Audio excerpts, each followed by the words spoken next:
সেই জিবরাইল আলাইহিস সালাতু ওয়াস সালামকে আল্লাহ তাআলা ডাক দিয়া বলেন, ও জিবরাইল, জাহান্নামের মধ্যে যাও।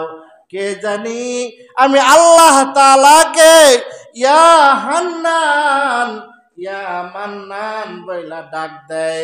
আমি আল্লাহ তাআলার অন্তরের মধ্যে কেমন জানি ঢেউ উঠে যায়। আল্লাহ রব্বুল আলামিনের হুকুমে জিবরাইল আলাইহিস সালাতু ওয়াস সালাম চালের মতো কয়লাগুলা চালছে, ওই ব্যক্তিকে পাওয়া যায় না। অনেক বিশ্রামের পর ওই ব্যক্তিকে পাওয়া যায় না। হঠাৎ করে দেখে তার পুরাটা দেহ আল্লাহ রব্বুল আলামিনের যেই গজবের জাহান্নামের মধ্যে পড়তে পড়তে কয়লায় পরিণত হয়ে গেছে, কয়লায় পরিণত হয়ে গেছে। ইডয় কইছেন সুবহানাল্লাহ।